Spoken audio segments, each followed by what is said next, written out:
Assalamualaikum warahmatullahi wabarakatuh. Salam sejahtera untuk kita semuanya. Perkenalkan, saya Suci Lukitoati, SPMA, salah satu dosen dari Program Studi Ilmu Komunikasi Fakultas Ilmu Sosial dan Ilmu Politik Universitas Tanjung Pura. Pada kesempatan kali ini, saya akan menjelaskan salah satu mata kuliah yang saya ampu, yaitu Humas Pemerintahan. Tujuan video ini dibuat yaitu untuk memenuhi salah satu persyaratan sertifikasi dosen tahun 2023, yaitu PDD UKT-PT atau Pernyataan Diri Dosen dalam Unjuk Kerja Tridharma Perguruan Tinggi secara khusus pada aspek pengajaran. Mata kuliah Humas Pemerintahan merupakan mata kuliah wajib dari kajian hubungan masyarakat. Mata kuliah ini ditujukan bagi mahasiswa ilmu komunikasi kajian hubungan masyarakat pada semester 5. Mata kuliah Humas Pemerintahan ini memiliki bobot sebesar 3 SKS selama 1 semester. Adapun tujuan dari mata kuliah ini adalah untuk mempelajari mengenai profesi humas dalam ranah pemerintahan, peran organisasi profesi humas, kode etik humas, dan manajemen pemerintahan secara umum. Metode pembelajaran dilakukan dengan kuliah, tanya jawab, studi kasus, visitasi instansi, dan presentasi secara interaktif 2 arah. Mata kuliah Humas Pemerintahan ini juga melibatkan 2 orang praktisi Humas Pemerintahan karena terdaftar dalam salah satu program MBKM Merdeka Belajar Kampus Merdeka, yaitu program praktisi mengajar. Mata kuliah ini terdiri dari 16 kali pertemuan, di antaranya pertemuan ke-8 yaitu ujian tengah semester, dan pertemuan ke-16 yaitu ujian akhir semester. Adapun jenis pertemuan dalam mata kuliah ini yaitu pertemuan tatap muka sebanyak 14 kali pertemuan dan pertemuan tatap maya yaitu sebanyak 2 kali pertemuan. Adapun CPMK atau capaian pembelajaran mata kuliah Humas Pemerintahan adalah S9, KU5, KH6, dan P3. S9 yaitu mahasiswa menunjukkan sikap bertanggung jawab selama mengikuti perkuliahan Humas Pemerintahan melalui pengerjaan tugas dengan cermat dan tepat waktu. KU5 yaitu mahasiswa mampu mengambil keputusan secara tepat dalam konteks penyelesaian masalah di bidang keahlian komunikasi berdasarkan hasil analisis informasi dan data yang tepat. KH6 yaitu selama perkuliahan mahasiswa mampu mengidentifikasi, menganalisis isu-isu terkini yang strategis, dan menyusun alternatif solusi di bidang kehumasan pemerintah. P3 yaitu selama perkuliahan mahasiswa memiliki pengetahuan mengenai proses penyusunan rencana, implementasi, monitoring, dan pengembangan program komunikasi Humas Pemerintahan.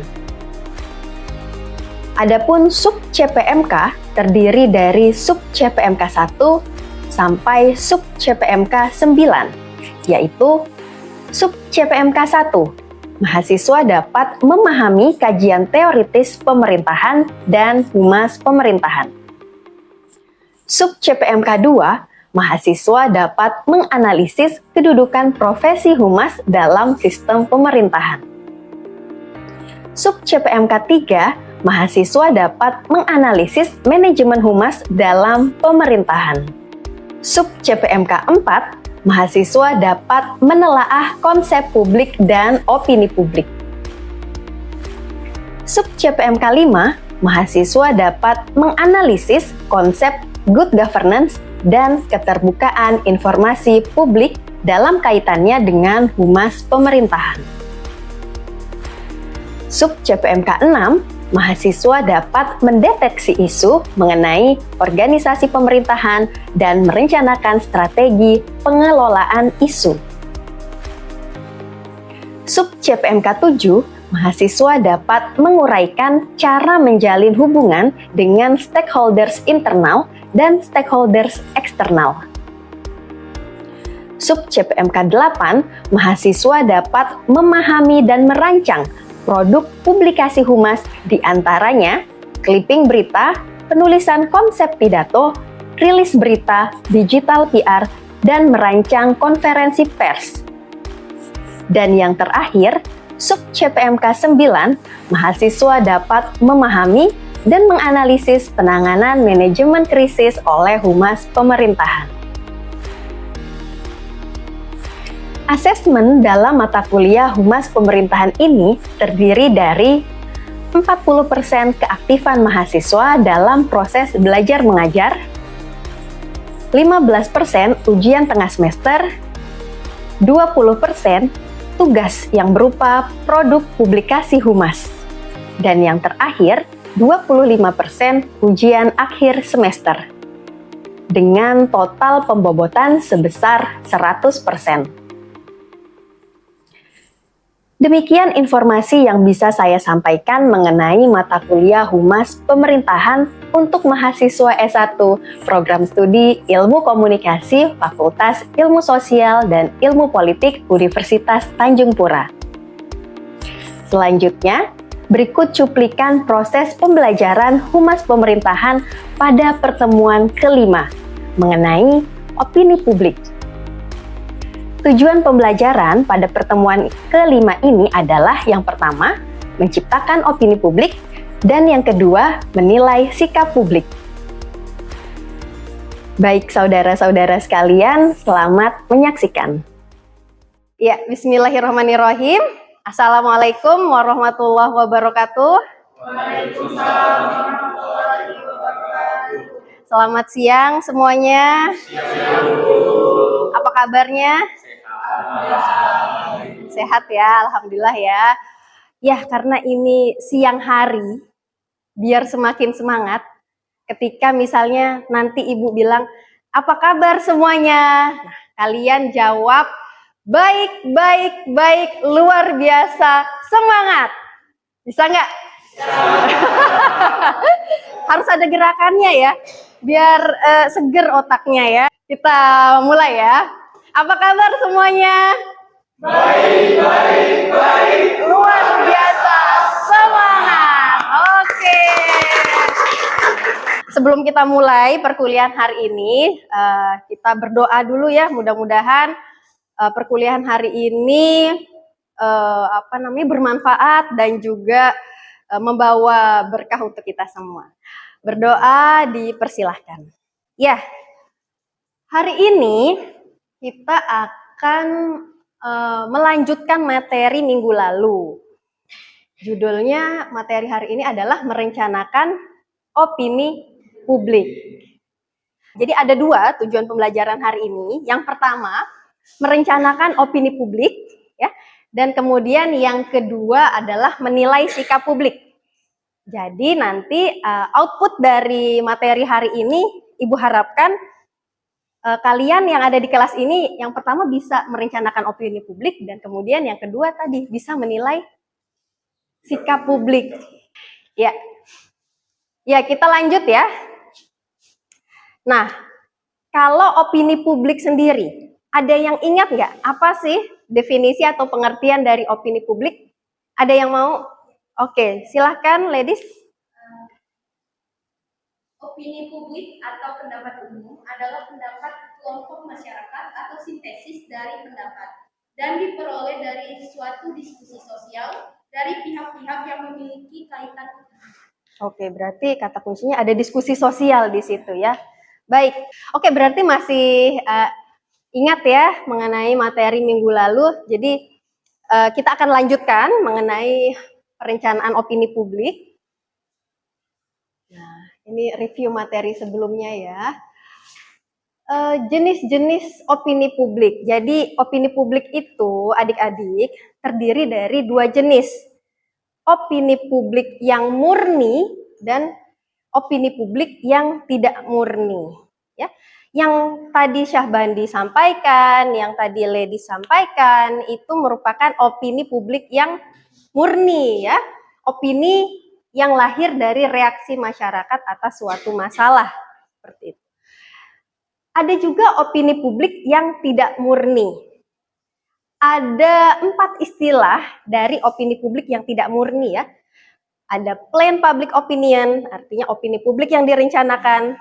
Kemudian intended public opinion, opini publik yang dikehendaki. Dan kemudian program public opinion, opini publik yang diprogramkan. Dan kemudian desire public opinion, opini publik yang diinginkan. Nah, karena hari ini kita membahas merencanakan opini publik, maka bisa dibilang termasuk ke dalam kategori yang opini publik yang tidak murni, karena direncanakan, plain, ya, kemudian intended, dan kemudian diprogram dan desire, opini publik, ya, opini publik yang diinginkan. Kenapa? Kenapa sih kira-kira lembaga pemerintahan itu perlu membangun opini publik? Karena opini publik ini memiliki 2 dampak, positif dan negatif. Kita mulai dari yang positif dulu ya. Nah, karena cakupan kita adalah pemerintahan, mata kuliah ini kan humas pemerintahan, jadi ini dampak opini publik bagi pemerintahan ya. Dampak positifnya dulu. Yang pertama, memperkuat kebijakan publik atau partisipasi masyarakat.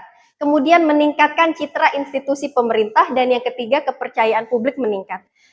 Bisa dilihat di slide itu siapa? Mantan Menteri Kelautan dan Perikanan ya, Kementerian KKP ya. Nah, di awal ketika Ibu Susi Pujiastuti ini baru menjabat sebagai menteri, opini publik yang beredar kan sangat negatif ya. Yang pertama, Ibu Susi Pujiastuti hanya merupakan lulusan SMP, ya, satu-satunya menteri yang tidak lulus SMA, misalnya seperti itu. Kemudian ada lagi yang mencibir Ibu Susi Pujiastuti ini perempuan tapi punya tato, misalnya seperti itu ya. Tetapi melalui kinerjanya, justru di akhir kepemimpinannya ini malah banyak pujian terhadap beliau ya, karena kebijakan-kebijakannya yang sangat dan kinerjanya yang sangat optimal seperti itu. Dengan adanya opini publik yang negatif ini kan negatif ya. Kemudian melalui kebijakan-kebijakannya, Susi Pujiastuti ini ingin mengembalikan kejayaan kemaritiman Indonesia lah, seperti itu ya. Ini ada dua kebijakan, misalnya melarang kapal asing masuk ke perairan Indonesia. Takutnya nanti kapal asing tersebut mengeruk kekayaan laut Indonesia. Kemudian moratorium kapal asing, dan kemudian kementerian ini citranya juga meningkat kan dibandingkan kementerian yang lain pada masa itu ya. Jadi meningkatkan citra institusi pemerintah, dan kemudian tadi kepercayaan publik ini meningkat. Akhirnya opini publik yang awal negatif yang tadinya yang di awal tuh berkembang, yang menterinya tidak lulusan SMA ya, hanya SMP, bertato, itu tenggelam dengan sendirinya gitu ya. Tenggelam dengan kebijakan tenggelamkan itu ya. Kemudian ini contoh dampak negatif dari opini publik yang negatif ya, kebalikan dari dampak positif tadi. Kalau tadi memperkuat kebijakan publik, ini justru melemahkan kebijakan publik, dan partisipasi masyarakat juga rendah terhadap kebijakan pemerintah. Ini salah satu contohnya. Ya, ini merupakan rahasia umum ya. Jadi pada saat kemarin pandemi COVID kan memang public trust terhadap pemerintahan kita itu menurun seperti itu. Terutama masalah kasus vaksin gitu ya. Nah, banyak cerita yang beredar bahwa ya vaksin itu ini, vaksin itu. Opini publiknya sangat santer berkembang ya, tapi kebanyakan opini publik yang negatif, bahkan cenderung mengarah ke hoax seperti itu ya. Ada yang bilang vaksin itu dari bahan yang tidak halal gitu ya, sehingga masyarakat enggan vaksin. Nah, masyarakat enggan vaksin itu kan artinya partisipasi masyarakat menurun, partisipasi masyarakat rendah gitu ya terhadap kebijakan vaksin ya. Artinya ya kebijakannya tidak didukung oleh masyarakat. Kemudian citra pemerintah juga pada saat itu menurun. Oke, kita lanjut lagi. Ini mengenai saluran komunikasi dalam membentuk opini publik ya. Jadi seperti apa sih saluran komunikasi yang bisa digunakan untuk tadi merencanakan opini publik yang positif tadi? Yang pertama, kelompok atau organisasi tertentu ya. Kita bisa menyebarkan isu tersebut gitu ya ke partai politik atau ke kelompok kepentingan yang intinya kelompok yang kuat ya. Kemudian media ini bisa media massa maupun media sosial, sangat kuat ya peran media ini ya karena jangkauannya luas sehingga apabila ada isu ataupun hal yang berkembang di media ini sangat cepat ya ditangkap ya oleh masyarakat kita. Oke, kemudian yang ketiga saluran khusus. Saluran khusus ini bisa demonstrasi, bisa huru-hara, boykot ataupun polling pendapat. Ini juga bisa untuk menjadi saluran komunikasi opini publik. Nah, tadi alatnya. Sekarang bagaimana how to merencanakan opini publik yang positif. Ini ada metode namanya PR Smith Shostak. Perencanaan ya untuk opini publik yang positif. Shostak ya, SOSTAC. Ini singkatan ya, biar lebih gampang. S itu situation analysis, O objectives, strategi, taktik, action, dan kontrol ya. Nah, ini penjelasannya, situation analysis. Di mana situasi kita sekarang? Ya, untuk membentuk opini publik yang positif, kita harus tahu dulu nih, situasi institusi pemerintahan kita itu sekarang opininya seperti apa? Kita gali dulu ya, opini publik yang berkembang saat ini seperti apa. Kemudian objektifnya seperti apa? Oh, udah tahu ya. Oke, tujuannya, objektif itu tujuan ya. Tujuannya ini apa? Ya, kemudian strategi, taktik, action, kontrol. Oke, ini penjelasannya ya. Ini contoh juga ya. Misalnya situation analysisnya adalah opini publik yang berkembang di masyarakat mengenai pencaloan ya. Masyarakat merasa administrasi dan pemerintahan di Indonesia itu berbelit-belit, bisnis percaloan marak gitu ya. Terutama bagian misalnya SIM, membuat SIM atau memperpanjang SIM gitu ya. Orang agak males lah tuh sendiri gitu ya, mending bayar. Misalnya seperti itu ya, opini publik yang berkembang. Opini publiknya negatif ya, situasinya seperti itu. Nah, sebagai misalnya Humas Polri atau nggak usah jauh-jauh misalnya Humas Polda Kalbar, kira-kira apa tujuan kalian nih untuk menanggapi isu atau opini publik negatif ini? Untuk menanggulangi opini publik yang negatif ini. Ini objektifnya seperti apa? Misalnya, nah akhirnya ini ingin dibuat opini publik yang positif ya. Tadi kan situasi analisisnya opini publiknya negatif. Sehingga tujuannya ingin membentuk opini publik yang positif, yaitu pembuatan dan perpanjangan SIM di Indonesia ini cepat, aman, mudah. Itu yang ingin dicapai. Itu yang ingin dibentuk opininya di masyarakat. Strategi, seperti apa strateginya? Nah, sebelum kita ke strategi, kita perlu menelaah dulu siapa yang menjadi sasarannya. Minggu lalu kita sudah belajar stakeholder mapping ya. Mau sasar siapa nih? Karena akan berbeda ya kalau kita ingin membuat opini publik ini di para pedagang misalnya ya, pedagang yang ada di pasar dengan misalnya masyarakat umum, pasti beda pendekatannya, beda strateginya. Kalau misalnya masyarakat umum, pembentukan opini melalui media massa, karena tadi sifat media massa itu luas, seperti itu, jangkauannya luas. dan influencer. Karena sasarannya misalnya ya masyarakat luas ya, dan anak muda, seperti itu. Saat ini kan memang media yang paling digemari adalah media sosial ya, atau sosial media, sehingga menjadi strategi lah. Tidak hanya melalui media massa tetapi juga media sosial. Taktiknya seperti apa? Nah, taktik ini merupakan pengerucutan dari strategi ya, lebih khusus lagi.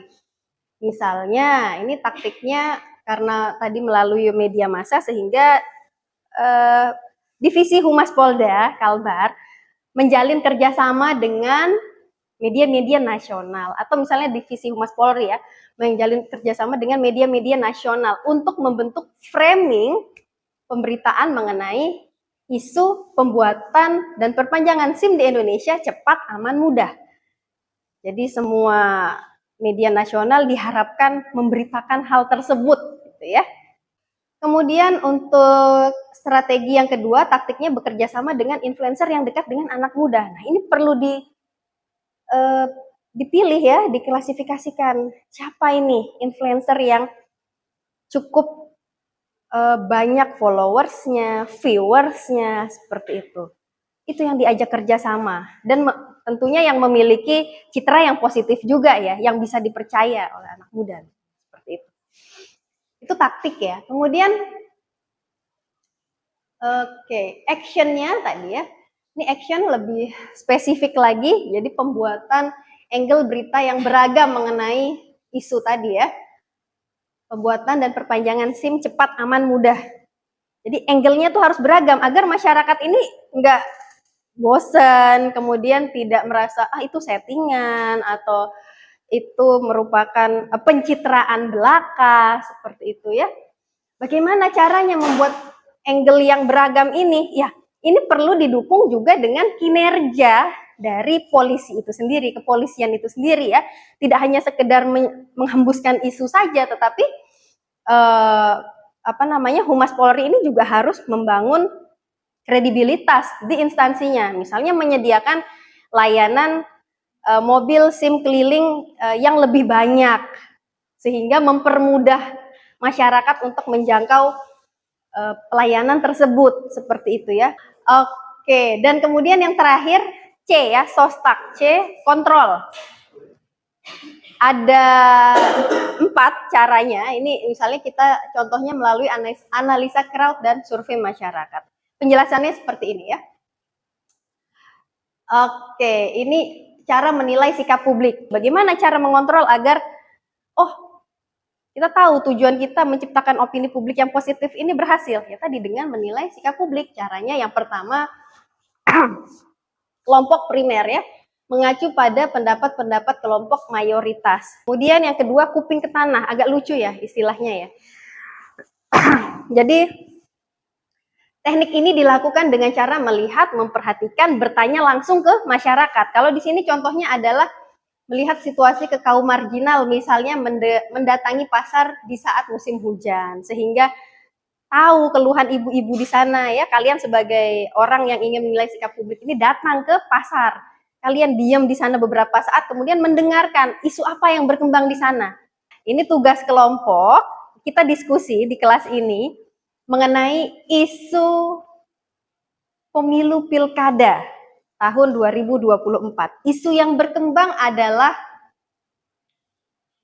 generasi muda di Indonesia bersikap apatis terhadap politik. Nah, coba silahkan buat ya perencanaan opini publik melalui sostak. Oke, silahkan membuat kelompok, kira-kira jadi 2 kelompok aja. Saya persilahkan.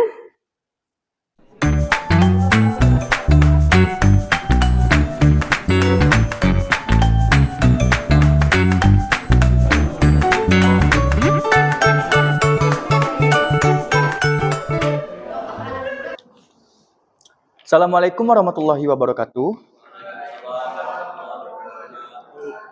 Selamat siang teman-teman.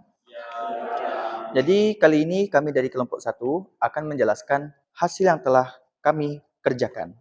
Itu analisis sostek.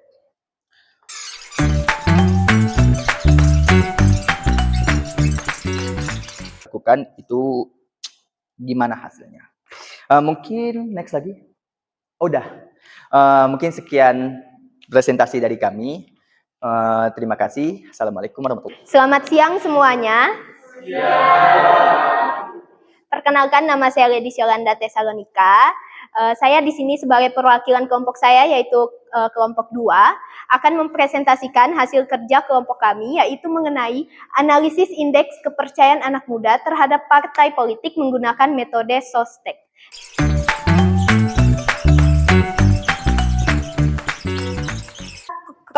Dan yang kedua ada melihat komentar dari konten-konten narasi. Oke. Sudah? Oke. Sekian presentasi dari kelompok kami, yaitu kelompok 2. Atas perhatiannya terima kasih. Mohon maaf jika ada kesalahan kata. Selamat sore. Ya, terima kasih untuk kelompok 1 dan kelompok 2 yang sudah memaparkan hasil diskusinya ya dengan sangat baik. Kita aplaus dulu. Untuk materi hari ini sudah cukup. Namun sebelumnya saya ingin kalian yang ada di kelas ini memberikan kesimpulan ya. Kira-kira apa yang bisa kalian simpulkan mengenai topik hari ini, yaitu merancang opini publik. Ya, silahkan. Oke, silahkan Soki. Terima kasih atas kesempatan Ibu. Dari pengeluaran materi yang Ibu berikan serta dua kelompok tadi presentasinya, yang ingin saya simpulkan di sini Bu, di mana sangat penting instansi pemerintah ini merancang opini publik yang baik agar kebijakan pemerintah mendapatkan dukungan penuh oleh publik. Namun tidak hanya opini publik positif saja yang dikejar, karena melainkan kinerja pemerintahan juga harus ditingkatkan agar masyarakat semakin percaya dengan bukti nyata, bukan hanya kata-kata. Karena sebuah masyarakat ini biasanya jika melihat instansi pemerintah itu ada blunder sedikit atau kesalahan sedikit, mereka akan menaruh kecurigaan di sana. Mereka sudah mulai tidak percaya biasanya. Jadi instansi pemerintah ini harus membuat citra yang baik di masyarakat agar mendapatkan opini publik yang baik. Baik, iya, bagus sekali ya. Jadi opini publik itu kesimpulan dari Soki harus dibarengi dengan kerja nyata agar masyarakat lebih memiliki kepercayaan yang tinggi terhadap instansi. Terima kasih yang sebesar-besarnya untuk hari ini, untuk kalian yang sudah mau meluangkan waktu ya, dan kemudian mau sama-sama belajar. Semoga pembelajaran kita hari ini bermanfaat. Amin amin ya robbal alamin. Oke, demikian yang bisa saya sampaikan. Terima kasih sekali lagi. Selamat sore semuanya. Assalamualaikum warahmatullahi wabarakatuh. Waalaikumsalam warahmatullahi wabarakatuh. Iya. Demikian deskripsi singkat dan cuplikan proses pembelajaran dari mata kuliah Humas Pemerintahan yang saya ampuh. Semoga dapat memberikan gambaran mengenai kinerja pada aspek pengajaran pada mata kuliah Humas Pemerintahan mahasiswa S1 Ilmu Komunikasi Fakultas Ilmu Sosial dan Ilmu Politik Universitas Tanjung Pura. Saya mengucapkan terima kasih kepada seluruh tim penilai dan panitia sertifikasi Smart Dosen tahun 2023. Khususnya dari Direktorat Sumber Daya Ditjen Dikti dan Ristek, Kemendikbudristek Indonesia. Tidak lupa saya mengucapkan terima kasih kepada Universitas Tanjung Pura, Fakultas Ilmu Sosial dan Ilmu Politik, rekan sejawat dosen, dan rekan-rekan mahasiswa. Demikian yang dapat saya sampaikan. Atas kekurangan saya mohon maaf yang sebesar-besarnya.